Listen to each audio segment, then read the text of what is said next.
I now recognize Mr. Crane from Arizona for 5 minutes questioning. Thank you, Mr. Chairman.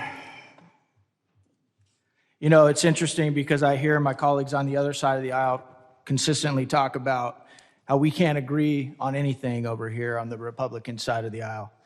You know, and there's some truth to that. There has been, you know, definitely some debates, some arguments within our own party. But one thing that we can agree upon is that you're doing a horrible job, sir, and that you needed to be impeached. That's pretty wild, seeing as how we've been able to agree upon very few things and with the margin that we have. But we could all come together, look at the data, hear the stories back in the district, listen to the family members that have been destroyed because of your complete dereliction of duty, and we all agree that you needed to be impeached. Secretary Mayorkas, did you swear an oath to protect and defend the Constitution of the United States? Yes, I did, Congressman. Yeah? How many times have you done that?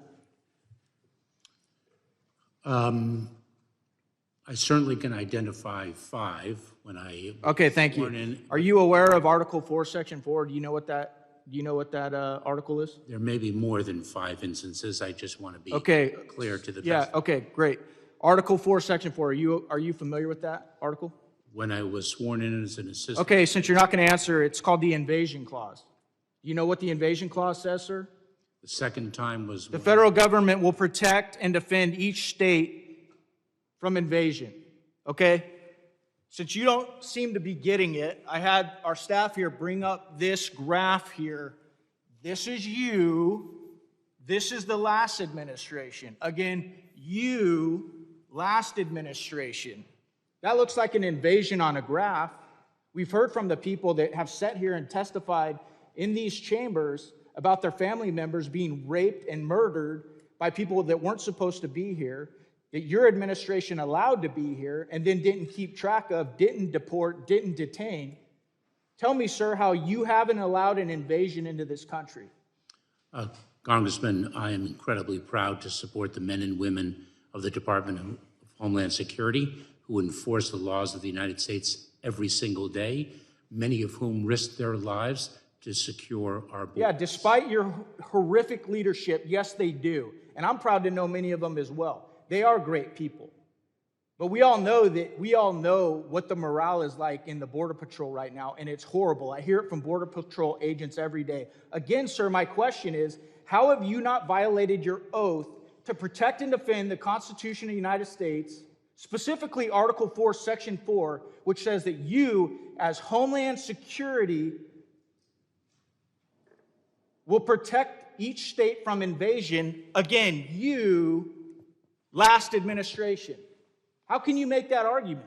I work every day quite proudly to advance the security of the border and support the men and women of the Department of Homeland Security. You may be working every day, but it seems as if you're working for the other side of the aisle.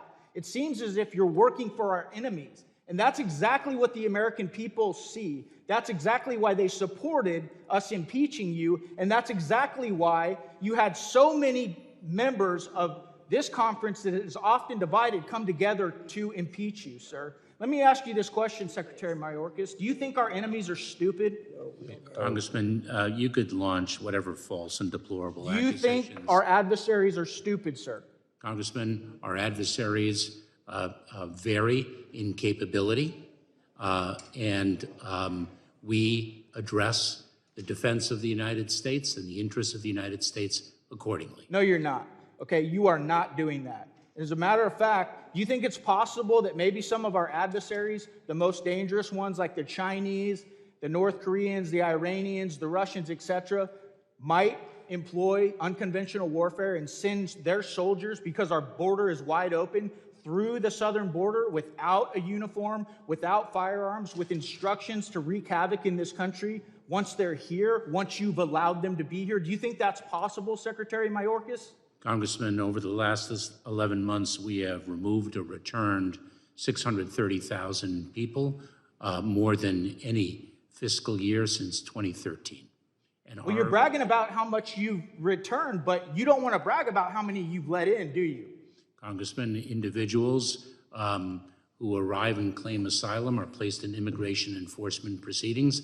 If they do not qualify for relief under our laws, we seek to remove them in enforcing our laws. Thank you, Mr. Chairman. I yield back.